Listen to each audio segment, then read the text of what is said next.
its attached agencies amounting to 305.5 billion pesos. And the breakdown is as follows. For the Office of the Secretary, 2.3 billion pesos. For the Government Arsenal, 2.8 billion pesos. For the National Defense College of the Philippines, 300 million pesos. For the Office of the Civil Defense, 2.6 billion pesos. For the Philippine Veterans Affairs Office, 1.6 billion pesos. For the Veterans Memorial Medical Center, 4.9 billion pesos. For the Armed Forces of the Philippines, 290.7 billion pesos. Of the 290.7 billion pesos allocated to the AFP, 145 billion pesos is for the Philippine Army, 60.3 billion pesos is for the Philippine Air Force, 59.9 billion pesos is for the Philippine Navy, and 25 billion pesos is for the General Headquarters AFP and AFP-wide service support units. We likewise submit to the body for the body's consideration the fiscal year 2026 proposed new appropriations of the revised AFP modernization program in the amount of 60 billion pesos under the program appropriations and another 30 billion pesos under the unprogrammed appropriations. Maraming salamat, Senate President. All right, thank you. The Senator Dante Marcoleta is recognized to interpret.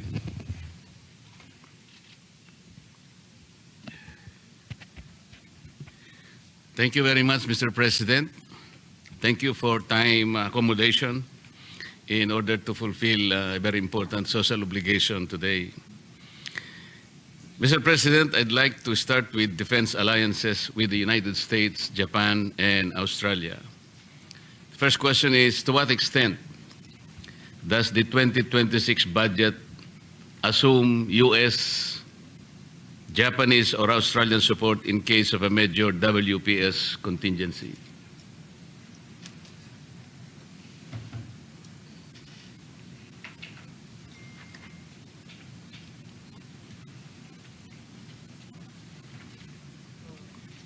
Well, Mr. President, there's no particular item for the U.S., Japan, and Australian arrangement. It forms part under the visiting forces arrangement, Mr. President. And the exercises being conducted is subsumed under the operational budgets of the different agencies, Mr. President. So there's no particular item for the U.S., for Japan, for Australia. It's subsumed under the exercises being conducted and subsumed under those budgets, Mr. President. And that will mean, Mr. President, that no critical capabilities are still being outsourced from these allies.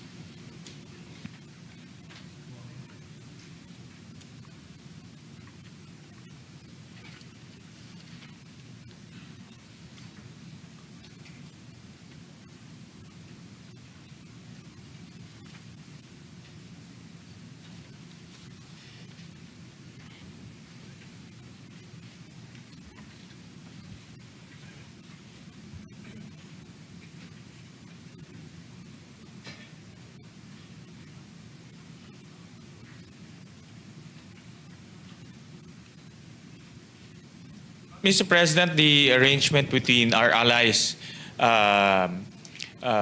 is focused on different aspects, no? Intelligence sharing, cybersecurity partnerships, as well as interoperability arrangements.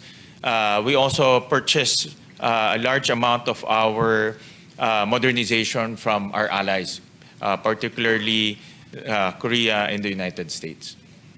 But, Mr. President, if we consider the Mutual Defense Treaty between the United States and the Philippines, a treaty which was signed in 1951,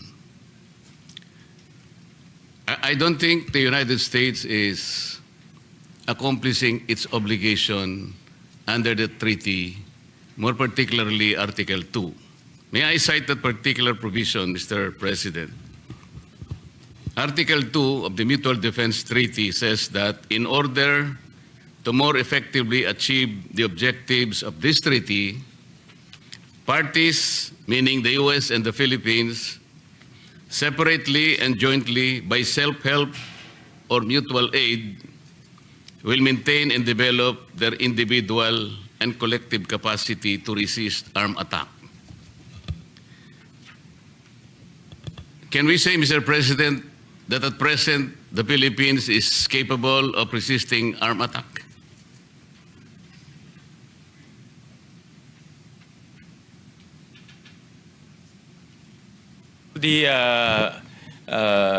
The answer from the Department of National Defense depends on the degree of the armed attack, Mr. President. And that's why we have interoperability exercises with our allies, Mr. President, so that we can be prepared for any eventuality, including disaster preparedness, Mr. President, which is, I think, a much more critical preparedness activity that we need to endeavor. The treaty, Mr. President, did not distinguish the nature and kind of armed attack. It just said both parties should be capacitated to repel armed attack. So the question is our country in a position to repel armed attack? Let's say from Vietnam.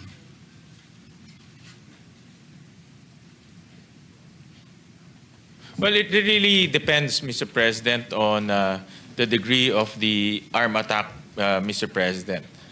So They should consider the strength of the Vietnamese army. Can we just...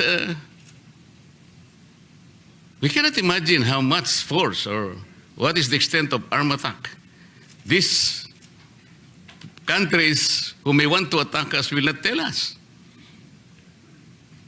Kaya nga, paano natin magagamit yung Article 2? Is it not proper for us to at least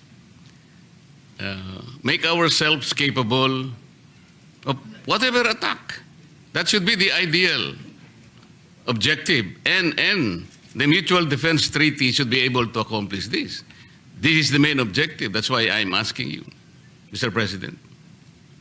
Mr. President, one of the aim of the DND is to continue to modernize our capability, Mr. President. That's why we have allocated 60 billion pesos in the budget to continuously support the modernization of our armed forces, Mr. President. But that is not answering the question, Mr. President. I'm asking whether our country is in a position to repel armed attack. This is the objective of the Mutual Defense Treaty. If we continuously hide upon the argument that we are perennially being assisted by the United States, Japan, and Australia, we're compromising our sovereignty and strategic autonomy, Mr. President. So ba't meron pa po tayong Mutual Defense Treaty? We cannot even answer the simple question. Mr. President, with the present capability and the continuous upgrading of our military capability, the objective is to deter instances like what you have mentioned, Mr. President. You're saying, Mr. President, we are in a position to deter, for example, China from attacking us? Can we now deter China from attacking us? Yes, Mr. President, the Secretary answered in the affirmative. So what are the deterrents? Or what is the deterrence, Mr. President?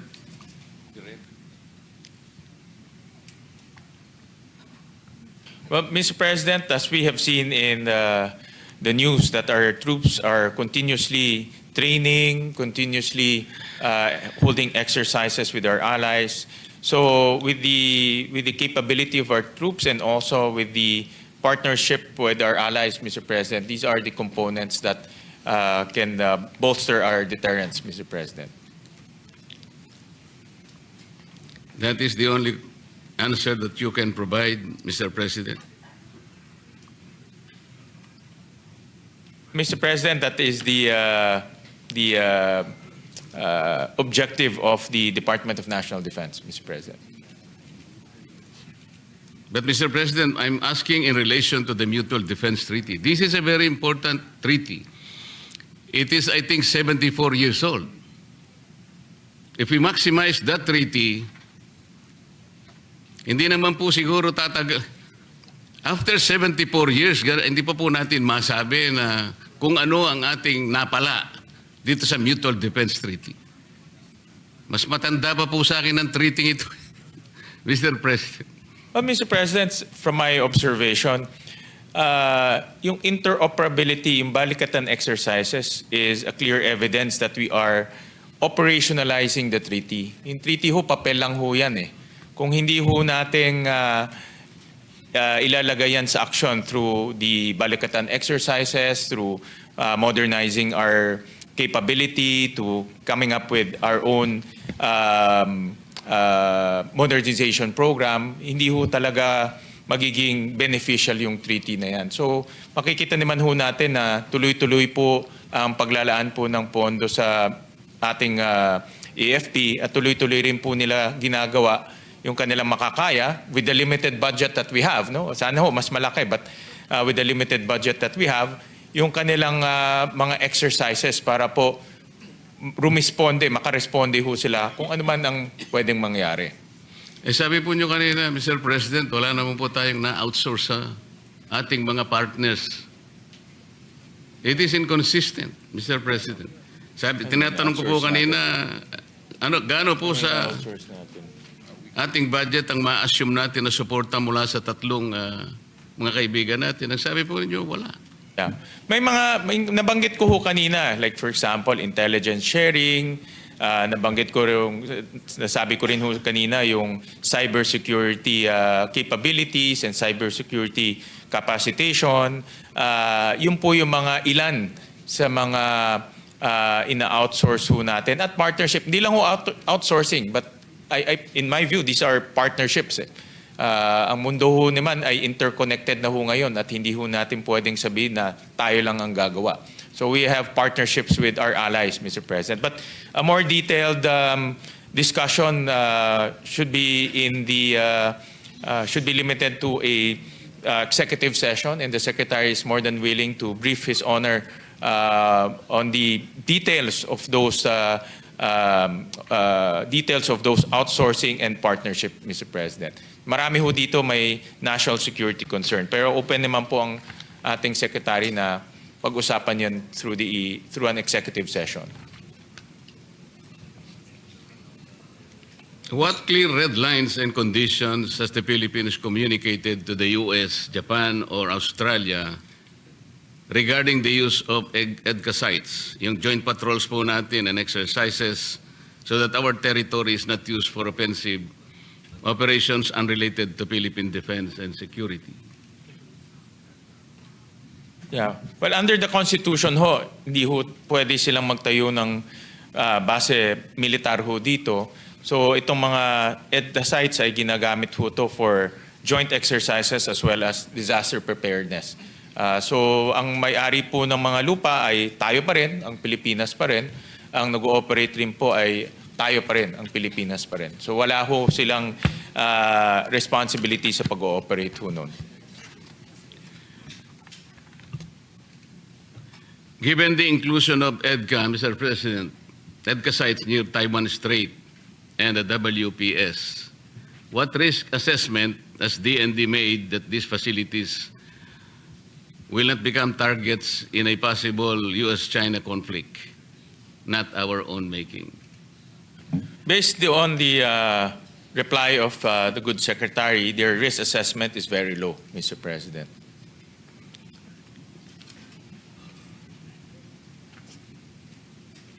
With the reciprocal access agreement with Japan, enhanced defense cooperation with Australia, what types of operations are explicitly ruled out on Philippine soil or in waters? Example, preemptive strikes, offensive cyber operations, long-range missiles deployments. If you can please specify, Mr. President.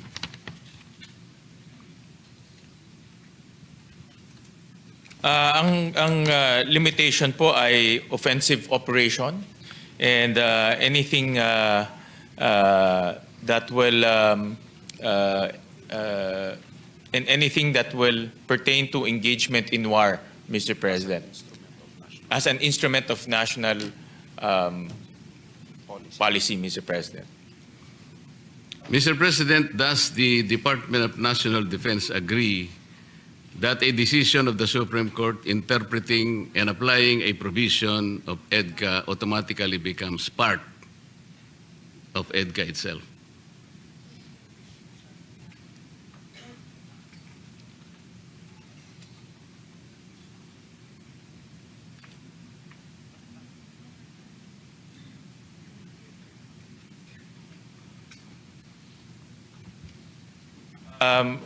Mr. President, the reply of the Secretary, it's this positive portion reflects that, Mr. President.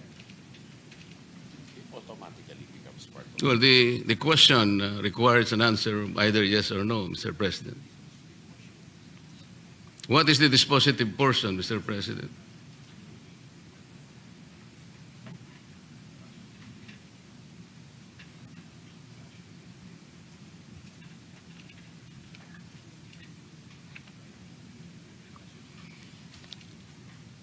The reply of the Secretary, Mr. President, it's part of the ruling and it's part of the ratio decidendi, Mr. President.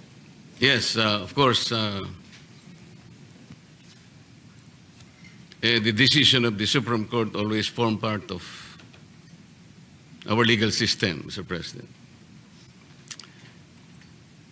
And we're referring to Ochoa, Sagisag versus Ochoa, Mr. President, where the Supreme Court interpreted Article 4 of EDCA regarding the unimpeded access of the U.S. to a military equipment, material, and supply that it has prepositioned in the Philippines. That is correct, Mr. President.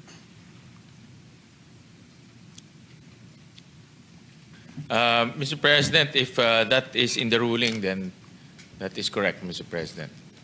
And therefore, Mr. President, you have to agree that such interpretation of the Supreme Court should automatically form part of EDCA, correct?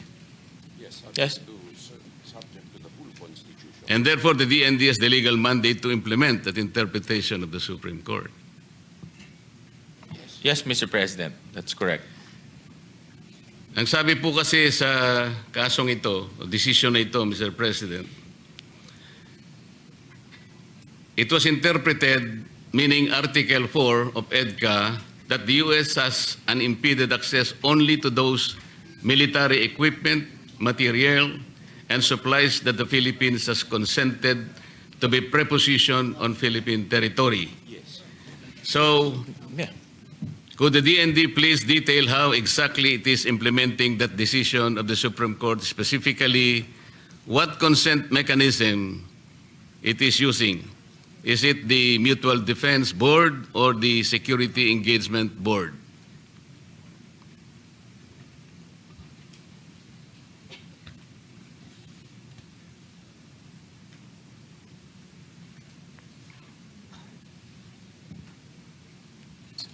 Well, Mr. President, all channels are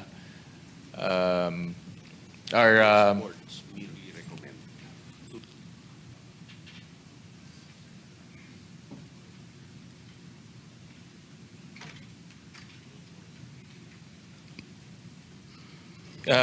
I was informed, Mr. President, that the boards are merely recommends, and the secretaries of the DFA and the DND are the ones who approve it, Mr. President. When we say the boards, Mr. President, we're referring to MDB and the SEB.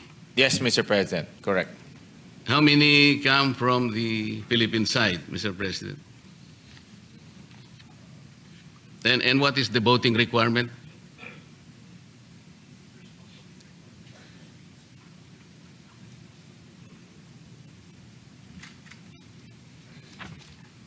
It's 7-7, Mr. President, in the board. But the board is merely Has there been an instance, Mr. President, when the Philippines did not allow the U.S. to preposition a certain military equipment, material, or personnel? Well, Mr. President, the Secretary relayed that they're not at liberty to divulge that the answer to that, Mr. President. May we know the reason, Mr. President?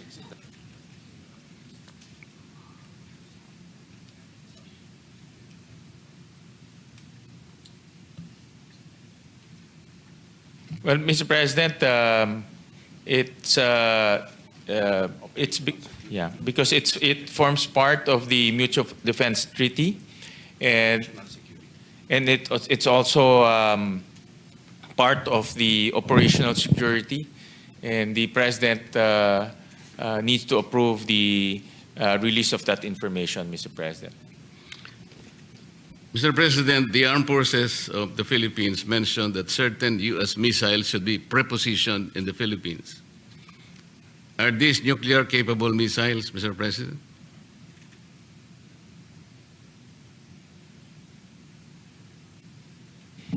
Mr. President, no, they're not. They're not nuclear missiles, Mr. President. Mr. President, the 2006 U.S.-Bulgaria Defense Cooperation Agreement, the 2009 U.S.-Poland Status of Forces Agreement, and the 2014 U.S.-Australian Force Posture Agreement all explicitly require the United States forces to notify and obtain the exclusive consent of the host government regarding the type of defense equipment, supplies, or material to be propositioned. The U.S.-Australia agreement even provides for a snapback by the Australian Parliament. The Philippines, or the Philippine EDCA, does not have such consent provision. Why is the Department of National Defense not insisting on that insertion of such sovereign provision, Mr. President? Well, Mr. President, that provision, the reply of the Secretary, the provision is not necessary because Why? the guiding document will be the Constitution, Mr. President. But, Mr. President, would not such sovereign provision ensure the independence of our foreign and security policies? Aside, of course, from the Constitution. Well, Mr. President, any action in relation to the EDCA sites, the Philippine side will have the final say, Mr. President. Mr. President, the Chief of Staff of the Armed Forces recently said that all the investigations into and protest against the government corruption are causing destabilization and benefiting China. Do you agree that the work of the Senate Blue Ribbon Committee is destabilizing the Philippine government? Well, personally, Mr. President, that's part of our mandate under the Constitution. Yes. And the investigation is in aid of legislation, Mr. President.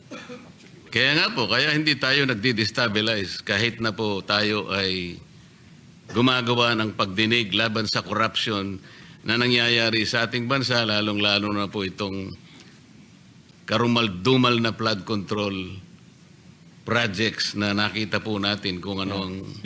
Mr. President, well, thank you, Mr. President, for asking that question. It gives the Chief of Staff the opportunity to clarify and also to straighten the answers, Mr. President. He never said that the investigation would lead to destabilization or any instability in our political system. What he mentioned is withdrawal of the support of the AFP will lead to destabilization. So, and that's very clear, Mr. President, the difference between the responsibilities of the legislature in aid of legislation and also the withdrawal of the support of the military, Mr. President. Do you agree in the Philippines' one China policy? Do you agree with Japan that any forcible unification of China and Taiwan is a threat to Philippine security?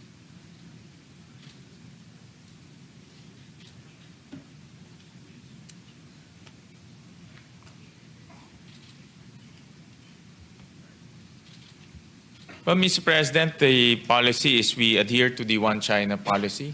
But of course, the actions succeeding to that will be subject for discussion, Mr. President. And you do not agree with Japan? Mr. President, for now that is hypothetical, and so there. Yeah, correct. It's hypothetical, and that is the statement of Japan, Mr. President. Mr. President, Vietnam's policy of no military alliance has enabled it to develop an indigenous capability to produce military drones. Do you think the Philippines should forever rely on external military assistance or try to stand on our own?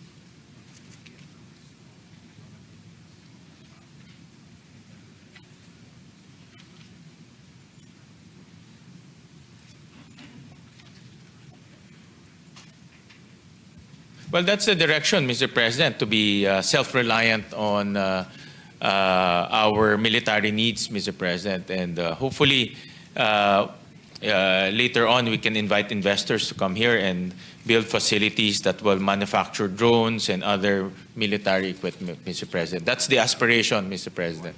But only if conditions will provide in order for this opportunity to come in the near future. Mr. President, the proposal of the Department of National Defense is to amend the Self-Reliant Defense Posture Law. That will allow equity investments, Mr. President, in the Philippines, so that we can attract defense manufacturers to come here to the Philippines. Like, for example, Korea is a big defense exporter, and we can invite them to set up shop here, Mr. President. That is the direction. What lessons from the Russian-Ukraine war have our experts in the DND derived in relation to the need for indigenous military capability?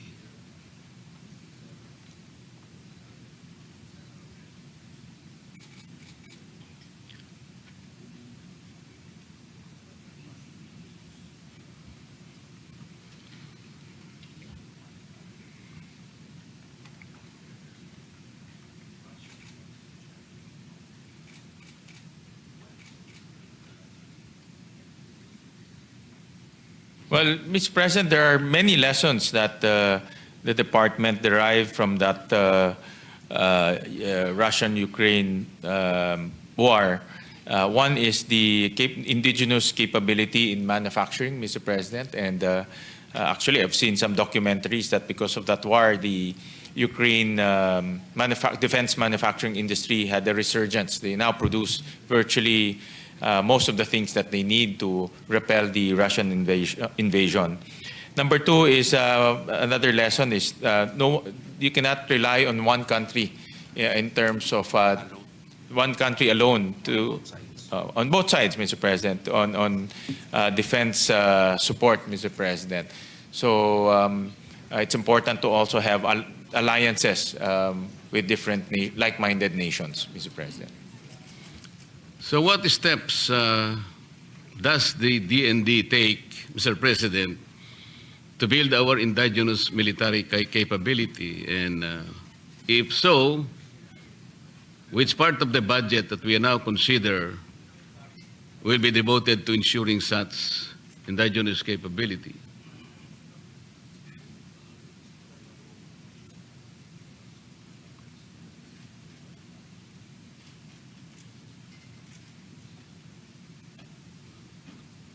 Well, Mr. President, the aspiration is to produce our own technology, defense technology, Mr. President. But the department strongly recommends the amendment of the Self-Reliance Defense Posture Law so that government can so the government can invest in research and development, as well as the government can invest in defense manufacturing investments, Mr. President. So because of that law, there are limitations in terms of what government can do in defense manufacturing, Mr. President. I'd like to hear a better word, Mr. President, than aspiration. Parang aspiration, malayong-malayo pang mararating na. Can we use another term para kahit paano The hindi vision. yung lilipad-lipad na... The vision. The actualization, Mr. President. Yun naman talaga ho ang gusto ho natin because it also creates jobs and technology transfer. But it's, as you know, no, the defense is also very complicated and the technology is not readily available. Yes, Mr. President, talagang yun ang aking gustong tunguhan kasi can you imagine the Mutual Defense Treaty is 74 years old? Kahit papaano nating kwentahin ito, Mr. President, talagang wala. Pasensya na kayo kung exasperated ako pero Mr. President, if you've seen the last 3 years, yung mga balikatan exercises had ramped up tremendously, Mr. President. And that's clear evidence that the Mutual Defense Treaty is doing its responsibility, Mr. President. yes, Goal. but they fell short in being able to satisfy our requirement that our country is now in a clear position of being able to repel armed attack. Ayoko nang bumalik doon. Yung kasilangan punto ron Mr. President. Well, Mr. President, for a last comment, actually under the leadership of Secretary Teodoro, doon po talaga nag-umpisa itong ramping up ng mga alliances with our like-minded partners, Mr. President. And with that, doon rin nag-umpisa yung investments rin ho natin sa modernization. Kaya this year, Mr. President, pinakamalaking modernization fund ang ilalagay po ng Senado para po makahabol ho tayo sa mga pangangailangan ho natin. Yun po yung gusto ko sabihin, Mr. President. Nakabawi-bawi tayo ng konti dahil nandyan ang aking kaibigan, Secretary Teodoro. Kung wala pa siya dyan, paano na? Kasi hindi natin masasabi kung mananatili siya dyan. Pwede siyang... Yung palang punto nyo, Mr. President. Nakuha ko na ho. Kaya nga Would you say that militarization rather than diplomacy is the main mode of dispute settlement of China? No, Mr. President. Absolutely not, Mr. President. Okay. So, ang main tool po natin is diplomacy insofar as the Philippines is concerned. Yes, Mr. President. But it's at the same time, Mr. President, it's to our best and core interest to continuously modernizing our capability, Mr. President. Yung pong mga diplomatic efforts natin, ano-ano po yun? Sana hindi lang po mga diplomatic protest tsaka yung tinatawag nilang megaphone diplomacy. Are there actual negotiations and are there budgets devoted for these actual negotiations para yung diplomacy makita natin po talagang nag-ooperate? Mr. President, under the budgets of the Department of Foreign Affairs, Mr. President, merong mga amounts there to continuously engage our partners as well as other countries in diplomacy, Mr. President. Mr. President, is it correct to say that the Department of National Defense is asking the people for billions of pesos to defend the West Philippine Sea, or WPS?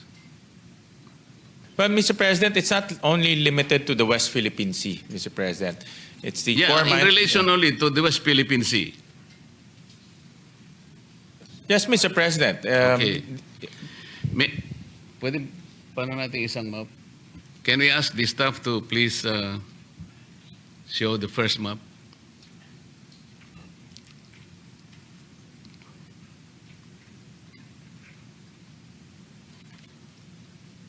Mr. President,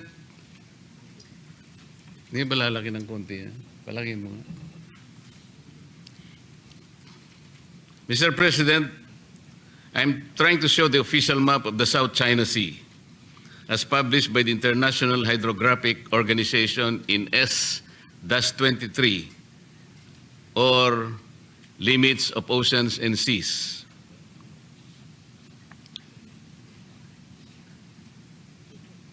We are not supposed to defend the entire South China Sea, Mr. President. No, Mr. President, only Only- our until our Only the exclusive- portion of the Yeah, West Philippine Sea. Yes, Mr. President, until the exclusive economic zone, and also in the other side, Mr. President. Hindi, doon the muna eastern tayo side sa seaboard, West, Mr. sa President. West Philippine Sea muna tayo. Isa-isa lang, boss. Mahirap ang kalaban. Can you tell me, Mr. President, exactly which portion is the West Philippine Sea? Can you show us a map indicating the features and the limits of that area where we will be spending some of the budgets of the DND for consideration?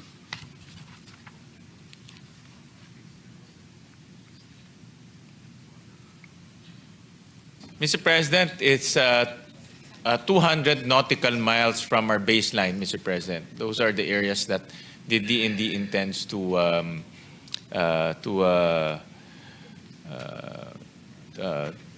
bolster, Mr. President. If you are saying 200 nautical miles from the archipelagic baseline, you're referring to the exclusive economic zone. Correct, Mr. President. The reason I'm raising this question, Mr. President, is that the lack of precise identification of the area where the people's money is supposed to be spent, parang ang mangyayari po parang yung flood control ngayon. Dahil po sa discrepancy in coordinates, ang damit billion po kasi ang natapon din na pera. If the DND says that the WPS is the EEZ, meron pong mas magandang definition yun. Sa Administrative Order Number 29 and Republic Act 12064 or the Maritime Zones Law, sinasabi po ron the WPS is Philippines maritime areas on the western side of the archipelago, including the Luzon Sea, as well as the waters around, within and adjacent to the Calayan Island Group and Bajo de Masinloc, also known as Scarborough Shoal. Tama po yun, ano, Sir President? Yes, correct, Mr. President. Would you agree that under Administrative Number 29, the term Calayan Island Group refers to the area enclosed by boundaries identified under Section 1 of Presidential Decree Number 1596? Tama po, Mr. Yes. President. Tama po kayo. And you will also agree that under paragraph 574 of arbitral award in the South China Sea arbitration, the tribunal declared that the Philippines cannot apply boundaries to enclose the Spratly Islands or a portion thereof. Yes. Yes, we agree, we agree with the arbitral award, Mr. President.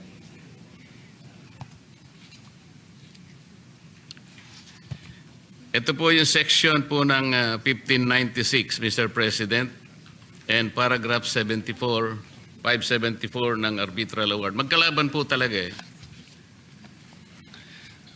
Sabi po ng arbitral award, Mr. President, and I quote, "In any event, however, even the Philippines could not declare archipelagic baselines surrounding the Spratly Islands. Article 47 of the Convention limits the use of archipelagic baselines to circumstances where within such baseline are included the main islands and an area in which the ratio of the area of the water to the area of the land, including atolls, is between 1:1 and 9:1. Question, is it obvious now that PD 1596 and paragraph 574 of the arbitral award, Mr. President, are incompatible? And therefore, you will agree that definition of the WPS in Administrative Order 29 had to be changed to make it compatible with the arbitral award, Mr. President.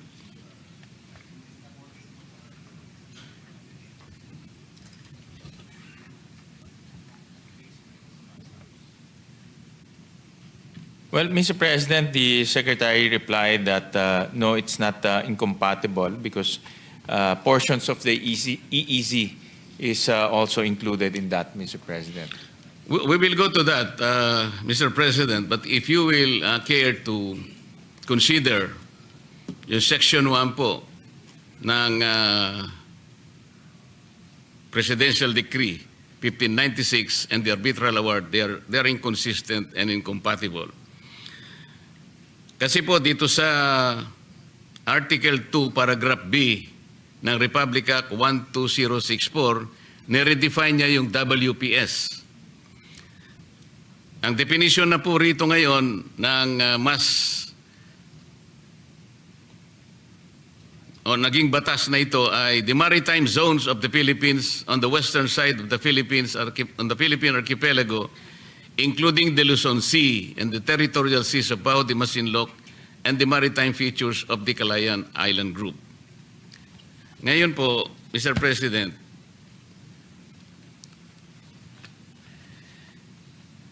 yung limits po ng West Philippine Sea, ang sabi po natin kanina is the 200 nautical limit of the EEZ.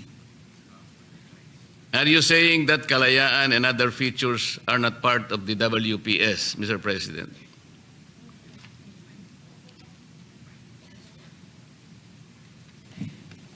Mis- 952. Mr. President, the prevailing law is RA 9522. That is the one that they are following, Mr. President.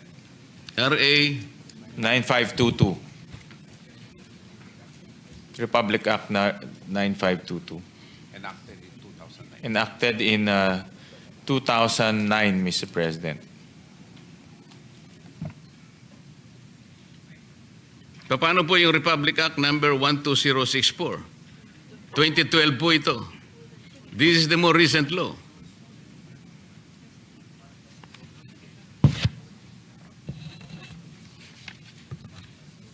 Yeah.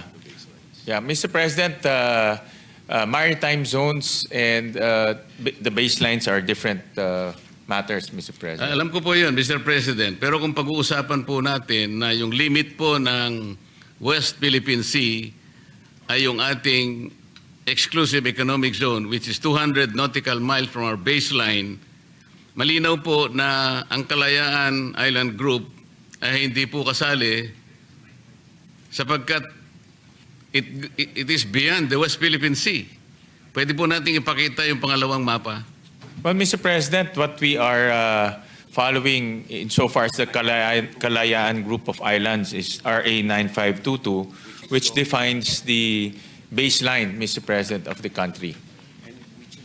Yun nga po, Mr. President, sa baseline natin, kahit sa 9522, wala po doon yung Kalayaan Island Group. Mr. President, nandoon po yung KIG, Mr. President, Kalayaan Island Group. Ipakita natin yung yung isa pa pong ayan po, kayo na pong humanap kung nasaan yung KIG. Wala po eh. Ito po, Mr. Section 2, Section 2A, the Kalayaan Island Group as constituted under Presidential Decree 1596. And letter B, Bajo de Masinloc, also known as Scarborough Shoal, Mr. President. Nandito ho siya sa 952. Kasi po, Mr. President, sa Republic Act 12064 or the Maritime Zones Law, ito po yung ginagamit ninyo ngayon eh. Inalis po niya yung boundaries ng 1596 na in-enclose ang KIG. Tingnan po ninyo. Section 5 in relation to Section 18, yung term Kalayaan Island Group now refers only to certain high tide elevations and the respective territorial sea. Inalis po talaga eh. For territory 9522. Yeah. Well, Mr. President,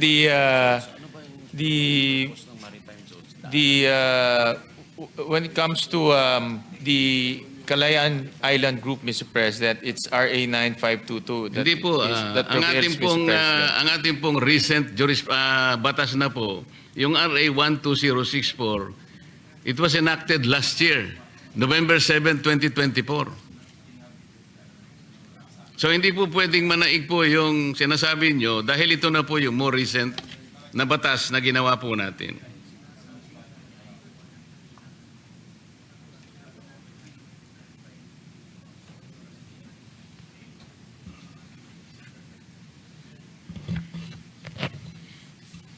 So as it stands now, Mr. President, yung ating West Philippine Sea includes the maritime features of the KIG. Palagay natin. And that some of these features are separated by high seas. Kung mangyayari po yun, Mr. President, ang mangyayari talaga, ang WPS is a discontinuous and disjointed body of water. But Mr. President, also in Section 3 defines the baselines, Mr. President. And it referred back to RA 9522, Mr. President. So, dinefine dito sa batas na ito, yung baseline ng ating bansa at prefer niya bumalik ho tayo sa 9522. So, hindi ho siya inconsistent, Mr. President. The maritime zones only define the maritime zones, kung saan po pwedeng dumaan yung barko, Mr. President. But in terms of the baseline, it refers back to 9522, which includes the Kalayaan Island Group, Mr. President. Hindi nga po yung batas po na binabanggit natin na atin pong ipinasa last year, inalis niya na po yung KIG. Wala na po roon eh.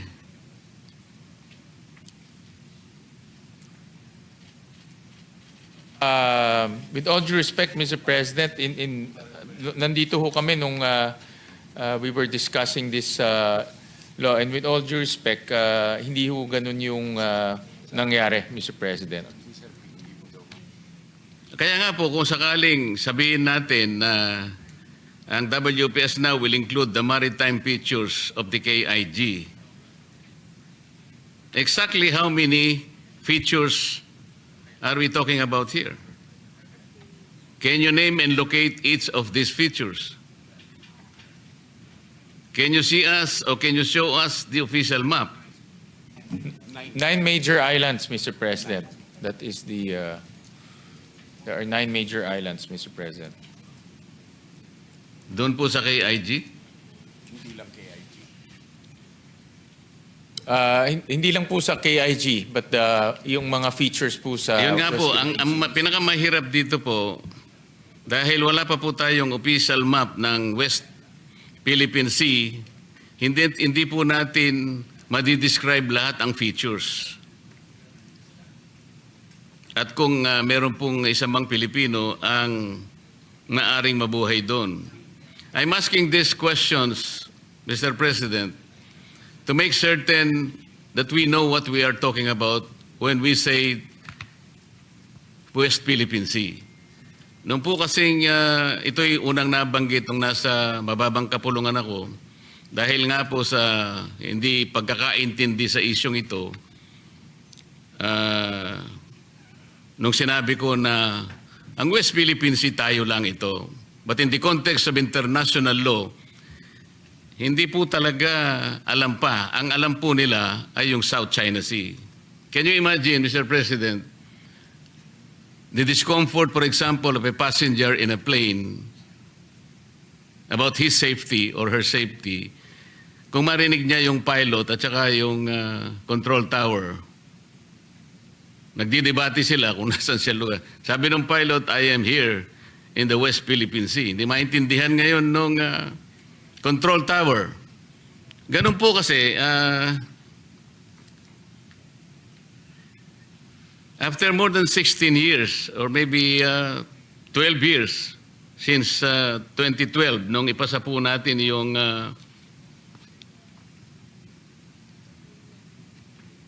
RA 12064, the Philippines has not applied with International Hydrographic Organization for the adoption of the name West Philippine Sea. Yun po kasi yung naging problema yata natin, Mr. President. Bakit po kaya? Well, Mr. President, I think that question will be best referred to the Department of Foreign Affairs, Mr. President. Yes, Mr. President, in proper time we will do that. But I guess considering that the West Philippine Sea is one of those areas that even our national defense officials are protecting or try to protect, kailangan po alam natin kung ano yung ating gustong proteksyonan. Ang sabi pa nga po ng ibang mga advocates, WPS, atin to. Mga ganun, di ba? China, umalis ka sa WPS. Even our president said in his statements, West Philippine Sea is worth dying for. We'd like to see and would like to know, Mr. President, when we send our children and grandchildren to war protecting the West Philippine Sea, alam natin kung nasan talaga. What are the exact coordinates? Ngayon po talagang ang labo talaga eh.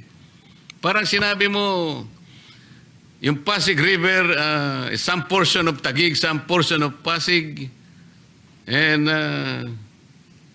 some portions of another municipality.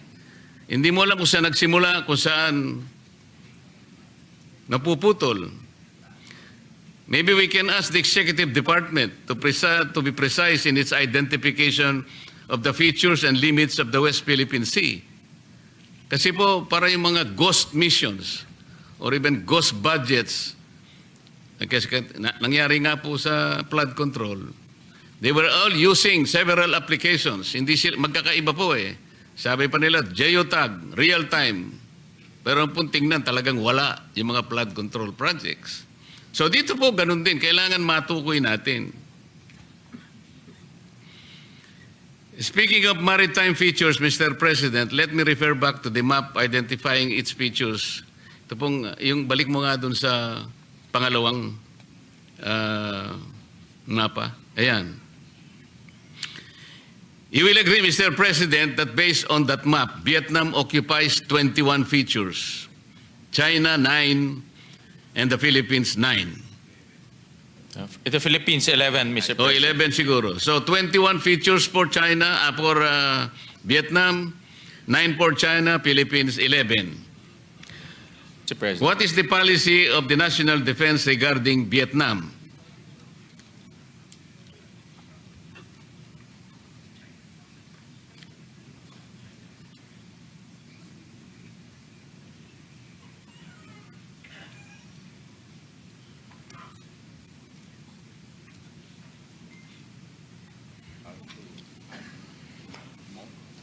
Well, Mr. President, in the case of Vietnam, Vietnam is not actively trying to add more areas to their territory, Mr. President. Unlike China, Mr. President. 21 na kasi ang nakuha niya eh. So that's why in the case of Vietnam, meron ho tayong mga trust building activities and diplomatic activities with So with pare-pareho Vietnam. tayong claimants dito, Mr. President. Are we going to force Vietnam out of these features?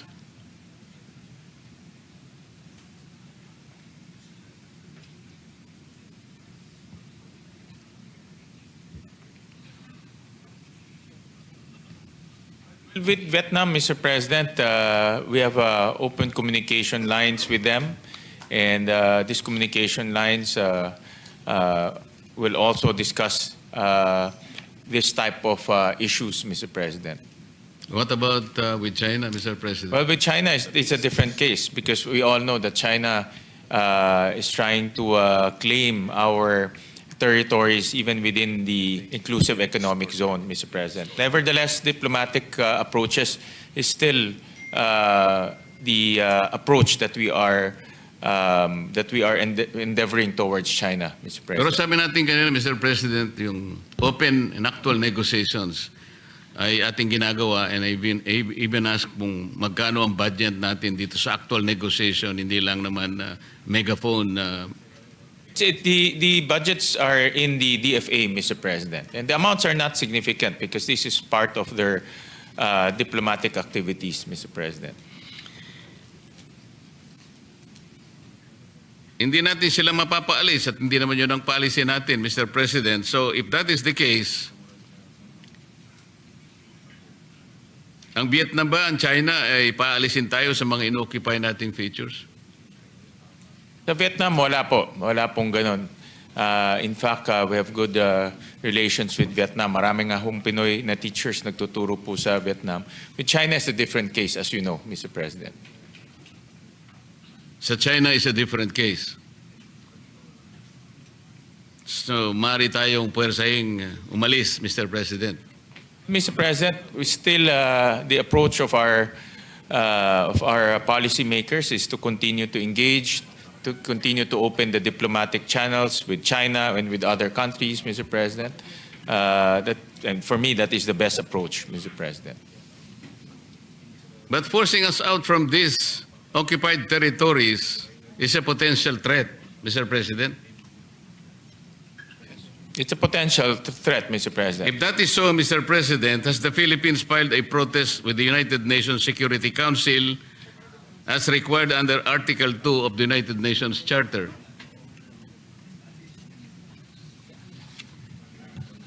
Well, Mr. President, to answer your question directly, no.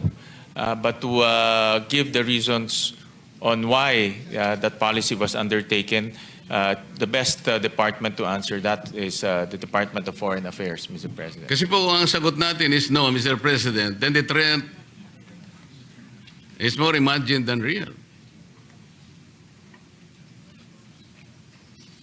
Well, Mr. President, China is has veto powers in the National Security Council, Mr. President. So yeah, that's why we have to strategize very carefully, Mr. President.